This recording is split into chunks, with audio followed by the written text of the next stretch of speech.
자, 오늘 주시는 말씀은 고린도전서 말씀을 보지 않고요, 요한복음 말씀을 보겠습니다. 요한복음 14장, 신약성경 요한복음 14장 16절과 17절 두 절만 말씀을 봉독하겠습니다. 신약성경 172페이지에 있습니다. 참고하시기 바랍니다. 요한복음 14장 16절 17절 두 절을 제가 봉독합니다.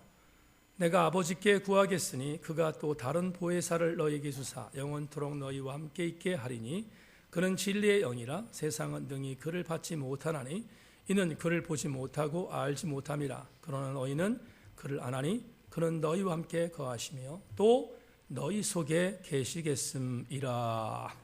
아멘. 자리 앉겠습니다. 나의 안에 거하라 라는 찬양 하나님께 드리고 말씀 나누겠습니다.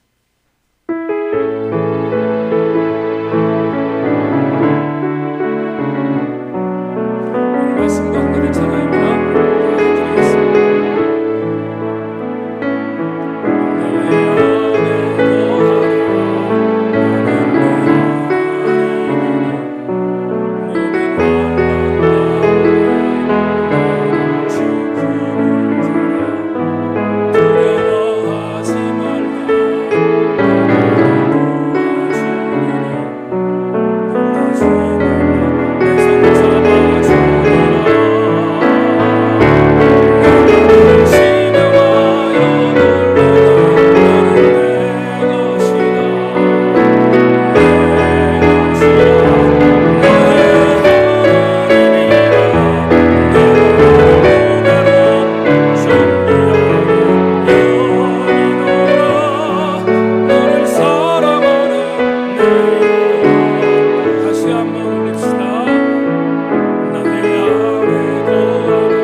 말씀 들을 때 주님 안에 거하게 하여 주시기를 원합니다. 말씀을 듣고 난 뒤에 보배롭고 존귀하게 주님이 나를 불렀다는 그 믿음이 확신되게 하여 주시기를 원합니다. 오늘 주의 은혜 안에 말씀을 함께 나눌 때 은혜 받고 돌아가는 시간은 물론이거니와 삶으로 실천하는 하나님의 거룩한 백성들 되게 하여 주시옵소서. 김문수 형제를 위하여 기도합니다. 예기치 않은 사고 때문에 병원에 입원하여 치료받고 있습니다. 하나님, 다친 부위의 모든 부분 손대셔서 회복의 속도가 빨라지게 하시고 입원한 기간들이 단축되게 하시고 은혜 안에 건강을 되찾아서 이번 기회에 문수 형제가 사랑하는 아내와 더불어 신앙 여정 안에 온전히 회복되는 그런 전화위복의 계기가 되게 하여 주시기를 원합니다. 성령이여, 오늘도 이 시간 우리와 함께 하시기를 원하며 아픈 성도들 말씀을 들에 위로받게 하시고 승리하는 귀한 말씀 선포의 시간이 되게 하여 주시옵소서. 예수 그리스도의 이름으로 기도하옵나이다. 아멘. 오늘 고린도전서 강해는 저녁으로 시간을 좀 바꾸고 오늘은 성령 강림 주일이라서 절기설교를 준비했습니다. 진리 안에 거하자라는 제목 갖고 말씀의 은혜를 나누겠습니다. 은혜 시간 되기를 소망합니다. 양진이 오래간만에 교회 왔는데 은혜 시간 되길 바라고요. 나는 이렇게 오늘 양진이 들어올 때 머리를 이렇게 삭발해서 엄마한테 반항하나 그런 생각이 들었는데 아마 의미가 있을 거라고 생각하고, 지금 고3들 이름 명단 이제 올라갈 터인데 고3들을 위해서 여러분 함께 기도하는 우리 교우들 되기를 바랍니다. 20세기의 예언자라고 많은 목회자들한테 불리는 아이든 토저라는 목사님이 있습니다. 이 아이든 토저가 이것이 성령님이다라는 책을 썼는데, 제가 지금 자막에 나오는 저 책입니다. 그런데 아이든 토저의 책들은 거의 대부분 제가 다 읽었기 때문에 이분의 글을 읽을 때마다 가슴으로 와닿는 여러 가지 내용들을 제 설교 노트에 담아놓긴 합니다. 그런데 이것이 성령님이다라는 책에서 아주 굉장히 간단한 문장이지만 오늘 성령 강림 주일에 기가 막히게 맞아떨어지는 한 구절을 여러분에게 소개하면서 설교를 시작할까 합니다. 여러분 잘 귀담아 들어주시기를 부탁합니다. 오순절에 임하셨던 사랑의 불이 우리의 지성 안에 거하실 때 우리는 비로소 안전하다. 다시 한번 읽겠습니다. 오순절에 임하셨던 사랑의 불이 우리의 지성 안에 거하실 때 우리는 비로소 안전하다. 제가 토저의 이 이야기를 지금부터 부연 설명하겠습니다. 여러분 잘 경청해 주기를 바랍니다. 오순절에 임하셨던 사랑의 불이, 그렇다면 오순절은 성령 강림을 말하는 사도행전 2장의 이야기일 테니까 사랑의 불이라는 이 단어는 말할 것도 없이 성령의 강림을 의미하는 문구입니다. 그런데 이 사랑의 불이 우리의 지성 안으로 들어올 때 그 사랑의 불이 들어옴으로 인하여 우리가 안전하다라고 표현했던 이 말은 대단한 통찰입니다. 여러분, 보통 성령론을 말하면 두 가지의 반응이 있습니다.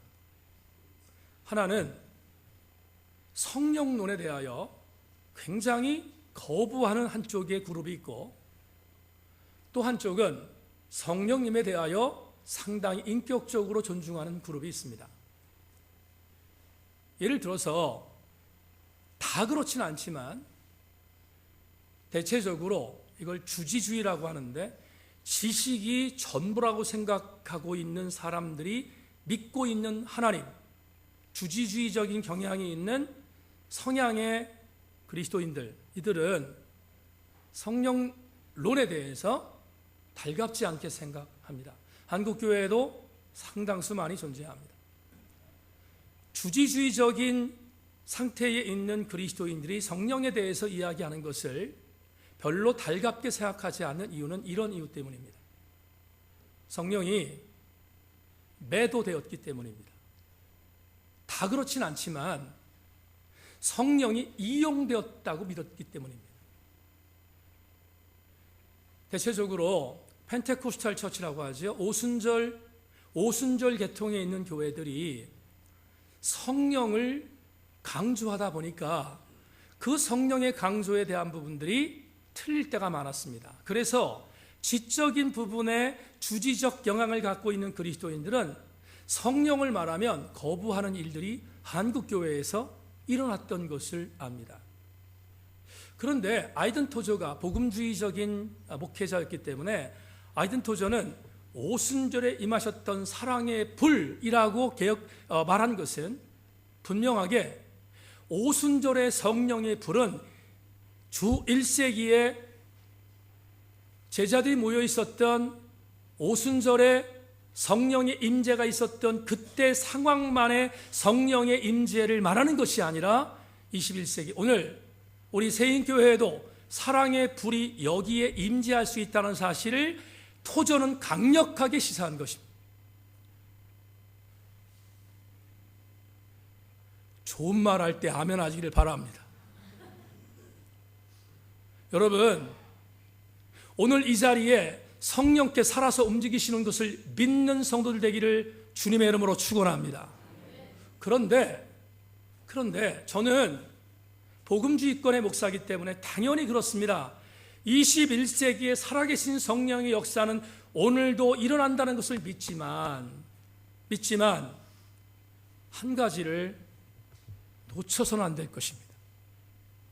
뭔가 하면 토저의 말대로 그 성령의 사랑의 불이 우리의 지성 안에 거할 때 안전하다는 것입니다. 무슨 말인가? 이번에는 주지주의적인 경향에 있는 사람들을 두둔하겠습니다. 여러분, 성령을 솔직히 말합시다. 성령을 이용한 교회들이 얼마나 많습니까? 방언을 못하면, 방언을 못하는 사람은 인간이 아니라고 취급하는 교회,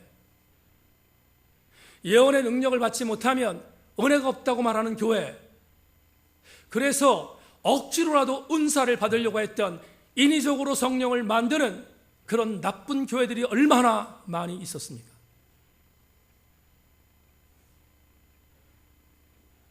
목회를 25년 동안 하면서 성령을 인위적으로 만들려고 했던 것과 무던히 싸웠습니다.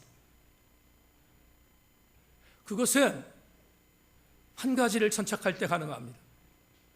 오늘도 살아계셔서 위로부터 내리시는 성령의 역사가 우리의 지성 안에 들어와 그 지성을 변화시킬 때 안전하다는 것은 토저의 말이 저에게 지지되는 공감인 것을 여러분에게 말씀드리지 않을 수 없습니다.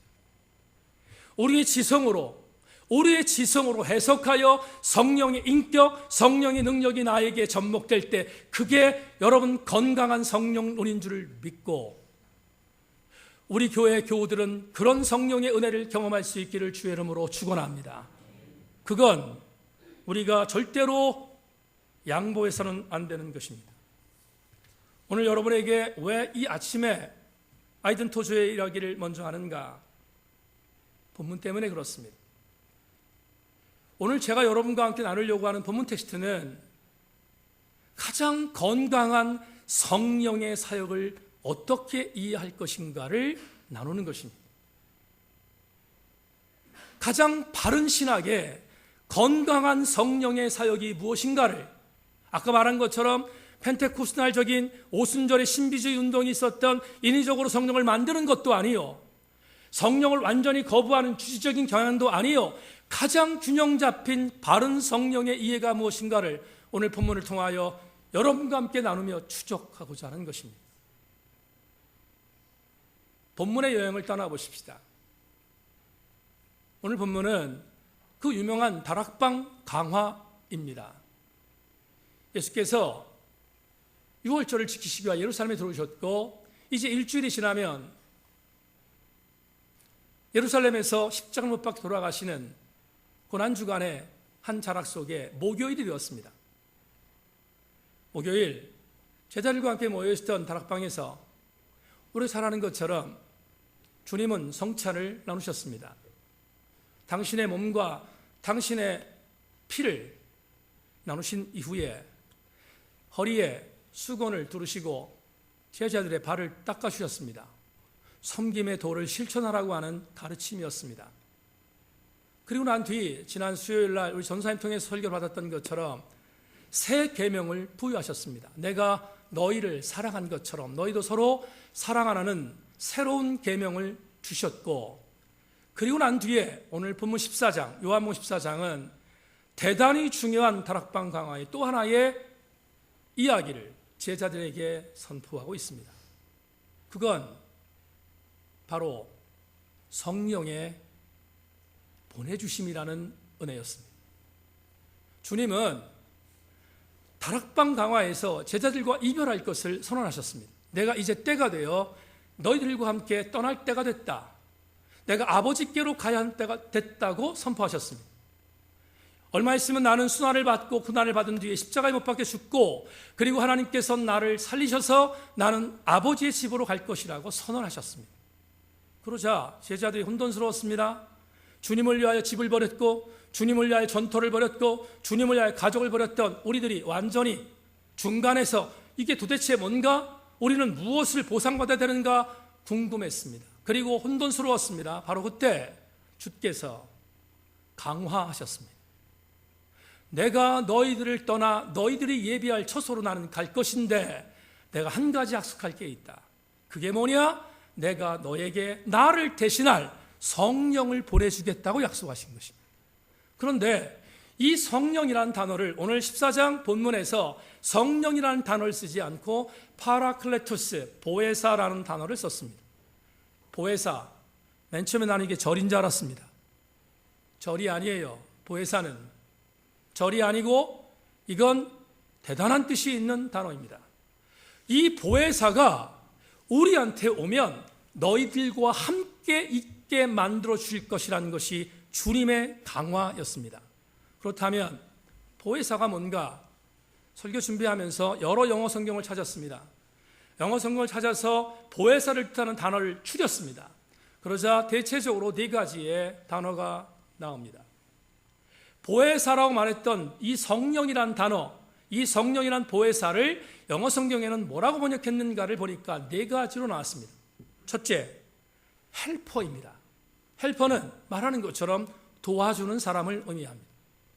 두 번째, 어드보케이터, 옹호자입니다. 옹호자는 다른 말로 변호한 사람이라고 번역하면 더 좋을 것 같습니다. 세 번째, 컴포터입니다. 컴포터는 위로해 주는 사람이라는 뜻입니다. 마지막, 우리가 아주 익숙한 카운셀러, 상담자입니다. 그러면 도우미, 옹호자, 위로해 주는 사람, 상담자라는 이 네 단어를 묶어버리면 하나의 공통분모가 나옵니다. 여러분, 보혜사는 네 가지를 하시는 분입니다. 그렇다면 네 가지를 한다는 의미가 뭘까? 이렇게 해석했습니다. 적어도 이 네 가지는 저와 여러분의 성령님께서 저와 여러분의 가장 지근 거리에서 곁에 계셔 주시는 분이다. 곁에 있는 분이다. 그러므로 오늘 성령의 사역의 첫 번째 가장 중요한 은혜는 이것입니다. 성령이 우리에게 오셔서 우리에게 할 것이 뭔가 곁으로의 은혜를 주시는 하나님이심을 믿기를 주의 이름으로 축원합니다. 곁으로의 은혜가 있다 하는 것입니다. 유아실에서 예배를 드리고 있는 세인의 아빠 정성철 형제가 크로스 7기를 지금 같이 공부하고 있습니다. 정성철 형제가 이과를 졸업했습니다. 그래서 저 친구가 문과에 대한 부분에 있어서는 별로 많이 맞닥뜨려진 것 같지 않아요. 뭔가를 분석하고 그런 것들을 좋아하는데, 지난번에 리차드 도킨슨의 만들어진 신이야기를 하다 보니까 다른 공부할 때는 눈이 가끔 풀어질 때도 있었지만 그걸 할 때 눈이 굉장히 커지는 걸 봤습니다. 그래서 형제에게 도움을 주기 위해서 이번에 책을 한 권 줬습니다. 이 책을 읽어서 독후감을 써라. 그 책이 자막에 나오는 저 책입니다. 우리가 잘 이렇게 맞아떨어져서 너무 좋아요. 저 책을 줬어요. 옥스퍼드 대학에서 변증을 가르치는 앨리스터 맥그리스 박사가 쓴 기독교 변증이라는 책입니다. 저 책이 쉬운 책이 아닌데 신학적인 지평이 없으면 이해하기 어려운데 써서 내라 그랬더니 써서 냈는데 잘 써서 냈습니다. 생각보다 저를 감동시켰어요. 잘 써서 냈습니다. 좋은 말 할 때 저 책도 읽기를 바랍니다. 여러분, 기독교 변증이라는 책에서 정성철 형제에만 주는 말이 아니라 여러분 전체에게 주는 한 촌철살인의 문장을 소개하겠습니다. 기독교는 기본적으로 관계적 믿음이다. 그러므로 우리는 하나님과 우리 자신에 관한 특정한 것을 믿으며 이런 점에서 믿음에는 분명한 컨텐츠, 내용이 있다. 다시 한 번만, 기독교는 기본적으로 관계적 믿음이다. 그러므로 우리는 하나님과 우리 자신에 관한 특정한 것을 믿으며 이런 점에서 믿음에는 분명한 컨텐츠, 내용이 있다. 맥그리스 박사의 이야기입니다. 저 말을 쉽게 말하겠습니다. 맥그리스 박사의 가장 중요한 저 촌철살의 문장 중에 가장 저에게 많이 왔던 단어가 관계적 믿음이라는 단어입니다. 라이널 리버라는 기독교 윤리신학자가 창세기 1장과 요한복음 1장을 기가 막히게 번역했습니다. 태초에 하나님이 천지를 창조하셨습니다. 그런데 그 창조하신 그 하나님은 말씀으로 있었습니다. 그게 창세기 1장 1절과 요한복음 1장 1절의 매치의 라이널 리버의 유명한 번역입니다. 그런데 라이널 리버가 이 번역을 이렇게 창세기 1장 1절과 요한복음 1장 1절을 이렇게 번역했습니다. 태초에 하나님께서 천지를 창조하셨는데 그 천지를 창조하신 하나님께서 태초에 관계로 계셨습니다. 이렇게 말했습니다. 말씀이 관계예요. 여러분, 관계라는 단어를 어떻게 의미하는지 들어보십시오. 이 관계가 왜 중요한가를 지금 설명하겠습니다. 일반 모든 종교에 공통적인 프레임이 있습니다. 그건 믿는 자가 믿는 대상을 찾아갑니다. 모든 종교의 일반적인 프레임입니다. 모든 신자들이 믿는 대상을 찾습니다. Man search for God이에요. 인간이 하나님을 찾는 것이다. 그런데 기독교의 독특성이 있습니다. 기독교만 믿는 대상이 믿는 사람에게 찾아오셨어요. 그게 성육신입니다. God search for man이에요. 하나님께서 인간을 찾아오신 거라. 이 부분을 이렇게 해석하면 어떻겠습니까? 하나님께서 우리를 찾아오셔서 도우미가 되시고 옹호자가 되시고 카운셀러가 되시고 컴포터, 위로자가 되어주신 분이 성령이시다 이 말이에요. 성경적 내용을 하나 소개하겠습니다. 여러분 야곱을 잘 아십니다. 야곱이 아주 치사한 방법으로 형의 장자권을 뺏었습니다. 에서가 동생을 사랑했는데 뺏어버렸으니까 열받았잖아요. 그래서 안 되겠다 생각하고 제거하기로 마음먹었습니다. 그리고 에서가 마음만 먹으면 야곱을 죽일 수 있었습니다. 이걸 알았던 야곱을 사랑했던 편애했던 리브가가 형을 떠나자 있어야겠다 생각하고 이 리브가의 오빠였던 밧단 아람에 살고 있는 라반에게 자기의 둘째 아들을 보내기로 마음먹었습니다. 형의 분노가 사라질 때까지 그곳에 피해 있으라는 것입니다. 엄마가 시키는 대로 누구처럼 엄마가 시키는 대로 그렇게 떠났습니다. 밧단 아람으로. 밧단 아람이 먼 곳에 있습니다. 그런데 중간에 하란에 도착했습니다. 하란에서 밧단 아람으로 떠나기 위해서 또다시 짐을 갖고 옮기는 중간 지점에 한 곳에서 피곤하여 장막을 치고 야곱이 잠이 들었습니다. 그런데 잠이 들었을 때 여러분 잘 아시는 것처럼 꿈에서 환상을 보는데 하늘에서부터 땅까지 사다리가 내려와 있습니다. 천사들이 오르락내리락하는 장면을 보았습니다. 야, 이곳이 하나님 계신 곳이구나 라는 것을 야곱이 깨달았습니다. 그동안 아버지의 신앙으로 봤던 하나님, 할아버지의 신앙으로 봤던 하나님을 처음으로 인격적으로 만난 사건이 베델 사건, 바로 야곱이 천사들이 오르락내리락하는 이 사다리를 본 꿈에서 하나님과의 전인격적인 만남을 경험한 것입니다. 바로 그때 하나님께서 첫 번째로 야곱에게 들려주셨던 말이 창세기 18장 15절에 있습니다. 들어보십시오. 내가 너와 함께 있어 내가 어디로 가든지 너를 지키며 너를 이끌어 이 땅으로 돌아오게 할지라. 내가 내게 허락한 것을 다 이루기까지 너를 떠나지 아니하리라 하신지라. 여러분, 이 창세기 18장 15절 말씀을 이렇게 해석하는 사람들이 있습니다. 하나님 참 좀 심한 거 아닌가? 형의 축복권을 비인격적인 관계를 갖고 빼앗아버린 나쁜 놈을 하나님께서 하란에서 밧단 아람으로 가는 그 먼 곳까지 찾아가셔서 굳이 거기까지 가서 이 말씀하실 이유가 있을까? 내가 너와 함께 있을 거야. 어디로 가든 너를 지킬 거야. 너를 이끌어서 이 땅에 돌아오게 할 거야. 나는 너를 떠나지 않을 거야. 이 말을 굳이 그곳에서 할 필요가 있는가를 생각하며 분석하는 사람들이 있을 것입니다. 객관적인 부분에 있어서의 분석이 아니라 주관적 분석일 것입니다. 그런데 문제가 달라질 때가 있습니다. 여러분, 냉정하게 하나님께서 왜 거기까지 찾아가서 야곱을 돕지? 라고 말하는 사람이 해석을 달리할 수 있는 한 가지의 방법이 있습니다. 그 야곱이 바로 나입니다. 여러분, 그 야곱이 바로 나라고 생각해 보십시오. 나라고 생각할 때 바단 아람으로 가는 나를 거기까지 찾아오셔서 내가 너를 절대로 떠나지 않을 거야. 나는 너의 곁에 있을 거야. 내가 지금은 바단 아람으로 가지만 다시 돌아오게 만들 거야 라고 말씀하시는 그 주님의 그 음성을 우리는 기독교적인 용어로 이렇게 말하는 거예요. 그걸 뭐라고 하는가? 그게 바로 은혜라는 것입니다.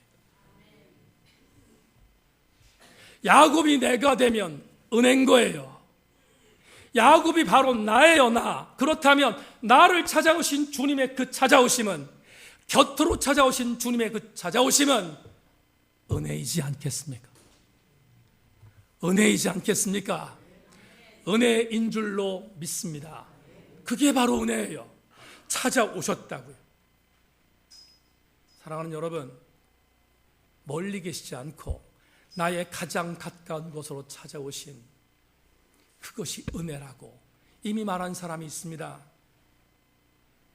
디트리히 보네퍼 목사는 이렇게 갈파했습니다. 고통의 곁에서 떠나지 않는, 고통의 곁으로 다가가는 삶을 The expensive grace, 가장 값비싼 은혜라고 정의했습니다. 여러분의 가장 지근 거리에서 여러분이 안타까운 모습으로 좌절할 때 여러분을 절대로 떠나지 아니하시고 여러분 가장 가까운 지근 거리에서 여러분을 곁에서 돕고 계시는 그 은혜, 가장 값비싼 은혜입니다. 이 은혜를 우린 곁으로의 은혜라고 말합니다. 앤더 슈샤크가 사회 부분에서라는 책에서 맨 마지막의 장면을, 아주 감동적인 장면을 하나 그리고 있습니다. 사회 부근에서 한 수사가 등장합니다. 이 수사는 일본에 파송됐던 캐톨릭 신부를 돕던 수사였습니다. 그런데 이 수사가 자기 일을 마치고 자기의 조국으로 돌아갔는데 그때가 2차 세계대전이었습니다. 그런데 그가 유대계라는 한 가지 이유 때문에 독일의 게슈타포에게 체포됐고 그는 아우슈비츠 수용소에 구금됩니다. 가스실로 들어가는 죽음을 앞두고 그 코바르스키 수사의 한 장면이 기록되어 있습니다. 코바르스키가 하나님을 정말로 잘 믿던 수사였지만 가스실로 들어갈 때 죽음의 공포 속에 정말 허덕이면서 끌려갑니다. 끌려가는 코바르스키를 앤더 슈샤크가 이렇게 썼습니다. 그는 오줌을 쌌다. 그리고 질질질 끌려갔다. 죽음의 공포 때문에. 그런데 제3자 입장에서 앤더 슈샤크가 이 작품에서 또 한 사람을 증인으로 내세웁니다. 그 증인이 그 장면을 봤을 때 똑같이 아우슈비츠 수용소에서 끌려가는 코바르스키를 봤는데 거기서 자기는 가스실에 끌려가지는 않지만 끌려가는 그 광경을 보고 있던 또 다른 증인 한 명을 세워서 그 증언을 그 책에 말미에 썼습니다. 거기에 이렇게 썼습니다. 코바르스키가 오줌을 싸며 끌려갈 때 그 옆에 한 존재가 있었다. 그런데 그 한 존재는 누구인지 자세히 모르지만 그 존재의 형태가 보였다. 그도 오줌을 쌌다. 그리고 그도 질질 끌려갔다. 앤더 슈샤크는 그 사람이 누군지를 밝히지 않습니다. 밝히지 않지만 그 다음에 나오는 성경의 요조를 통하여 그가 누구인지를 짐작하게 작가는 만듭니다. 앤더 슈샤크는 이렇게 썼습니다. 예수와 함께 골고다에서 십자가에 매달린 죄수 한 명이 이렇게 고백했다. 천국에 가면 나를 잊지 말아 주십시오. 예수는 곧바로 응대했다. 언제나 그대 옆에 내가 있겠노라. You will be in paradise with me. 내가 있는 그곳에 with me, 나와 함께 있을 것이라는 것입니다. 네가 있는 그곳에서 내가 곁에 있겠다는 것입니다.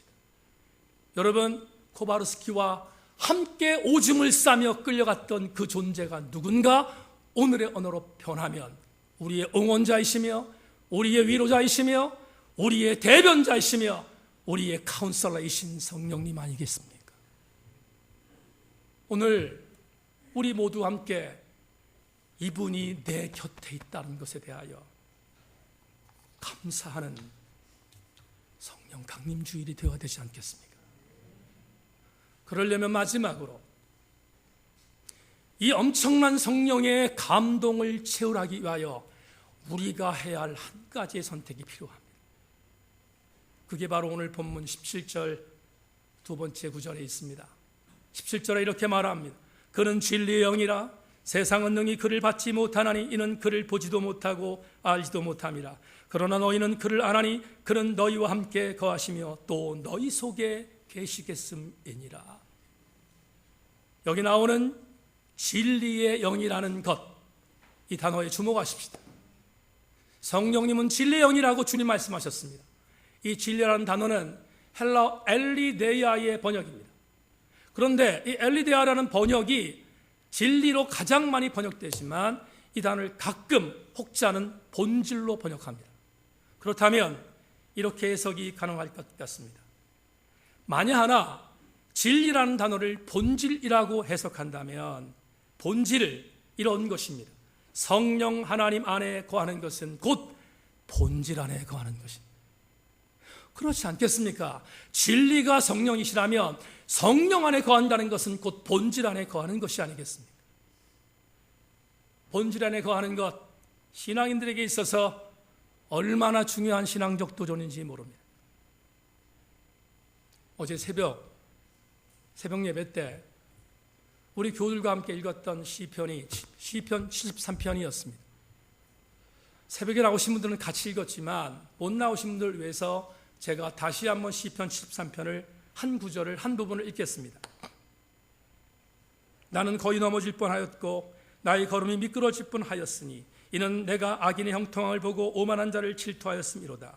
그들은 죽을 때에도 고통이 없고 그 힘이 강건하며 사람이 당하는 고난이 그들에게는 없고 사람이 당하는 재앙도 그들에게는 없나니 그러므로 교만이 그들의 목걸이요 강포가 그들의 옷이며 살찜으로 그들의 눈이 솟아나며 그들의 소득은 마음의 소음보다 많으며 그들은 능욕하며 악하게 말하며 높은 데서 교만하게 말하며 그들의 입은 하늘에 두고 그들의 혀는 땅에 두루 다니도다.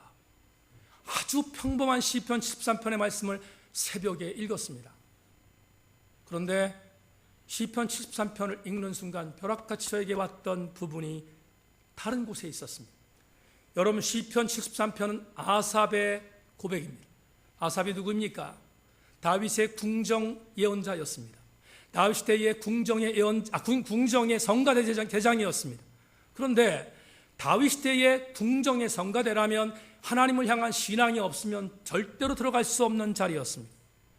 요즘의 성가대원들 그냥 노래 잘하면 성가대로 뽑히는 이런 것과는 전혀 다릅니다.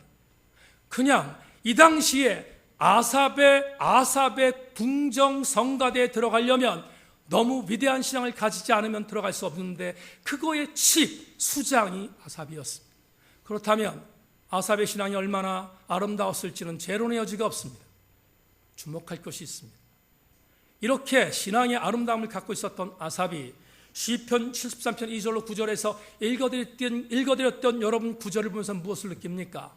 불만투성이잖아요. 비평하고 있지 않아요. 여러분, 지금 아삽이 무엇을 불만하고 있습니까? 이걸 불만하고 있어요. 하나님, 세상의 악인들을 봤습니다. 세상의 악인들을 보니까 너무 잘 됩니다. 세상의 악인들을 보니까 너무 형통합니다. 하나님, 나는 하나님을 향한 이렇게 아름다운 신앙생활을 감당하는데 나는 안 되고 저 인간들만 잘 됩니다. 어떻게 내가 하나님을 신뢰할 수 있습니까? 하나님 말씀해 보세요. 그게 시편 73편 2절로 9절까지의 말씀입니다. 여기까지 아삽의 소리를 들으면서 여러분 어떤 생각이 드십니까? 혹시 아삽의 불만이 내 불만은 아닙니까? 나는 주님을 위해서 죽도록 충성하는데 나는 이 모양 이 꼴이고, 저 사람은 하나님을 경멸하는데 잘만 됩니다. 하나님 도대체 어떻게 된 거지 말씀해 주세요. 그게 오늘 아삽이지만 오늘 나의 모습은 아닙니까? 그런데 어제 새벽에 벼락같이 저에게 왔던 말씀은, 아삽도 이렇게 유한했지만 왜 하나님이 쓰셨을까? 왜 하나님은 아삽을 끝까지 붙이셨을까? 그게 이어지는 시편 73편 17절 이강동 목사를 강타했던 말씀 속에 있습니다. 시편 73편 17절에 아삽이 이렇게 고백합니다. 하나님의 성소에 들어갈 때야 내가 그들의 종말을 깨달았습니다. 여러분, 이 말씀이 왜 저에게 벼락같이 었는지 아십니까? 저 시편 13편 17절까지의 말씀을 보면, 아, 그래요, 하나님, 악인의 종말이 있군요. 그래서 내가 불평한 것이 해결됐습니다로 해석할 수 있는 가능성이 있는데, 아닙니다, 여러분. 그렇게 해석하면 안 돼요. 아삽이 불만에서 불만 제로의 신앙의 사람으로 돌아왔던 터닝포인트는, 아삽이 하나님의 성소에 다시 들어갔기 때문에, 하나님의 성소에 들어간 것, 그게 컨텐츠였다고요. 하나님의 성소에 들어갔더니 해결된 것입니다. 악인들이 종말이 있다는 것은 그건 부차적인 것이고, 내가 정말로 내 신앙 갈등 속에서 내가 이길 수 있는 가장 위대했던 것은 내가 하나님의 성소에 다시 들어갔을 때 주셨던 하나님의 은혜였다는 거예요. 악인의 형통함은 비진리이지만, 악인의 형통함은 비본질이지만, 성소에 들어가는 것은 진리요, 성소에 들어가는 것은 본질인 줄로 믿기 때문입니다. 오늘 이 부에 나오신 여러분, 우리 함께 본질이자 진리 대신 성령님께 천착하고 귀착하고 돌아서는 그분의 진리 안에서는 저와 여러분 되기를 주님의 이름으로 축원합니다. 참을 수 없는 존재의 가벼움이란 책을 쓴 밀란 쿤테라가 있습니다. 밀란 쿤테라가 거기 4명의 주인공이 나오는데, 4번째 주인공 프란치의 독백을 이렇게 썼습니다. 진리 속에서 살기란 사적인 것과 공개적인 것 사이에 있는 담벼락을 제거하는 것이다. 가슴에 와닿습니다. 무슨 말입니까? 오늘 설교에 적용하겠습니다. 우리가 진리 안에 산다는 것은 사적인 것 투성인 비본질로 막히는데 담을 허물어버리고, 공개적으로 권개적으로 나에게 들어오라고 하는 본질이신 성령님의 품 안으로 들어오는 것, 그게 바로 담을 허물고 진리 안에 서는 방법이지 않겠습니까? 연세대학교에서 공부하신 분이 계시죠? 연대 학훈이 있습니다. 연대 학훈은 진리가 너희를 자유케 하리라 하는 것입니다. 많은 학생들이 진리가 너희를 자유케 하리라는 것을 부적처럼 듣고 또 듣습니다. 그런데 연세대학교에서 공부한 학생들이 체포를 하고 여러 가지 일을 하지만 믿지 않는 사람들이 허다하게 많다 보니까 이게 미션 스쿨인지 언더우드가 만든 학교인지 이제는 그런 정체성이 완전히 사무러진 대학이 연대입니다. 여러분, 얼마 전에 텔레비전에서 연대에서 나온 축제의 시간을 보게 되었습니다. 연대의 축제 기간 동안 벌어졌던 일들, 연예인들의 돈벌이 수단으로 연예인들을 초청하는 연예인 공연의 장소, 큐어 축제의 온상. 여러분, 제가 연대에서 석사과정을 할 때 큐어 축제에 참여했던 자들이 제가 공부하던 신과대학 건물에 와서 피켓을 들고 데모하던 것을 선명히 기억합니다. 왜 동성애를 반대하냐고 피켓 들고 공격하던 것을 지금도 기억합니다. 연대 캠퍼스는 술판과 알코올과 그 술을 먹고 토한 사람들의 천지가 되었습니다. 하나님이 없으면 모든 것들이 가다고 하는 도스토옙스키의 말처럼 우리 모두는 연대에서 제가 봤던 것은 하나님이 없는 세상에 이런 일들이 일어날 것이라는 것이 얼마나 뼈저리게 느껴졌는지 모릅니다. 교우 여러분, 정신 차릴 것이 있습니다. 진리의 은혜가 사라진 시대에 진리로 오신 성령님 안에 거할 때 우리의 신앙판 속에서 허물어졌던 것들이 회복될 수 있지 않겠습니까? 여러분, 아닌 것은 아닙니다. 아무리 세상에서 이 부분을 인정하라고 말한다 할지라도 내가 진리 아닌 것들을 거부하는 담력이 내 안에 있을 때, 여러분, 우리는 성령 강림 주일날 성령의 은혜 안에서 성령의 사람으로 살아가는 결단이 우리한테 이루어지지 않겠습니까? 말씀 맺겠습니다.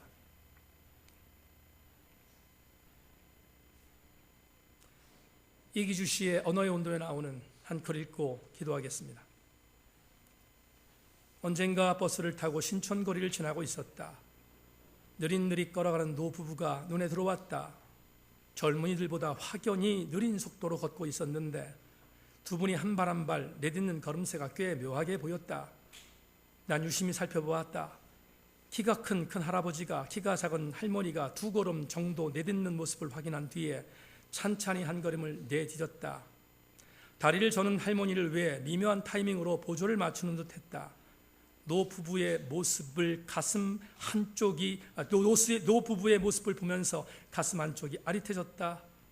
벼랑간 나는 이런 생각이 휩싸였다. 상대보다 앞서 한 걸음 걸으면서 손목을 끌어당기는 사랑도 같이 있지만 한 발 한 발 보조를 맞춰가며 뒤에 따라가는 사랑이야말로 애틋하기 그지없다고 아름답다고. 오래전에 이 글을 읽다가 설교에 써먹으리라 그리고 가슴에 담고 있다가 오늘 써먹기로 작정했습니다. 사랑하는 여러분,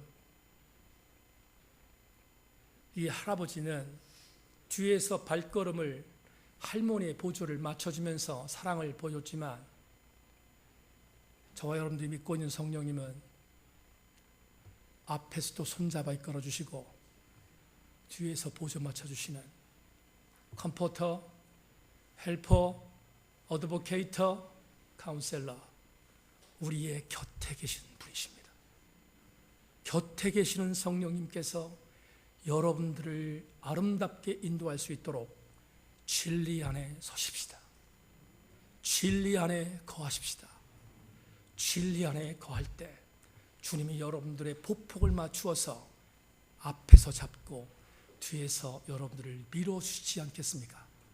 우리 함께 성령 강림주일 아침 진리 안에 서기를 결단하고 예배당을 빠져나가는 우리 교우들 되기를 주의 이름으로 축원합니다. 나의 안에 거하라. 다시 한번 찬양합시다.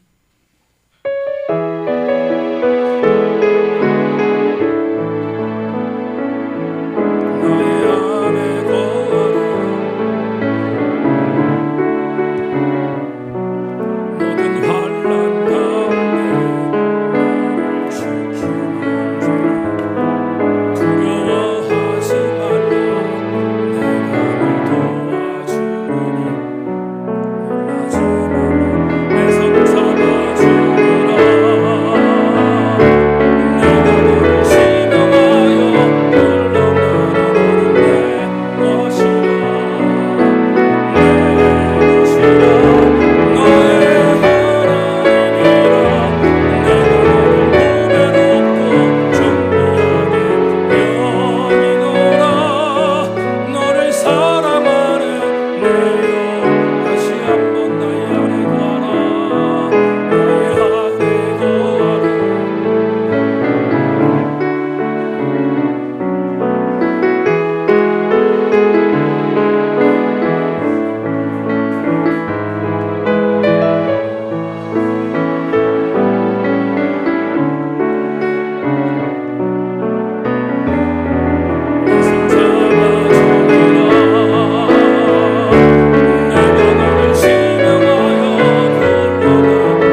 주 앞에 나와 예배하며 성령 감유주의를 통하여서 우리에게 주신 말씀을 받았습니다. 균형 잡힌 그리스도인의 삶을 살기 위하여 바른 성령의 은혜가 있게 하시고 바른 성령의 믿음을 갖고 섬겨나가는 하나님의 거룩한 백성들 되게 하여 주시옵소서. 우리 세인교회 성도들 전체가 성령이 나의 곁에서 역사하시고 도우시고 옹호하시며 위로하시며 상담해 주시는 나의 인격의 하나님 것을 믿고 우리는 그 성령의 진리 안에 거하게 하여 주옵소서. 그리하여 우리 모두 함께 승리할 수 있도록 하나님 성령의 사람들 되게 하여 주시옵소서. 하나님 앞에 예배자로서 공수로 나오지 아니하고 몸과 마음과 뜻과 우리의 물질과 우리의 시간을 동시에 드립니다. 우리의 드림 위에 주님 기름 부어주시고 이 땅 사는 동안 물질에 노예되지 말게 하시고 물질을 지배하며 살게 하시고 하나님의 은혜 안에 온전히 서는 거룩한 백성들 세인공동체의 지체들 되게 하여 주시옵소서. 하나님의 은혜가 우리 모든 교우들에게 있기를 소망하며 예수님의 이름으로 기도하옵나이다.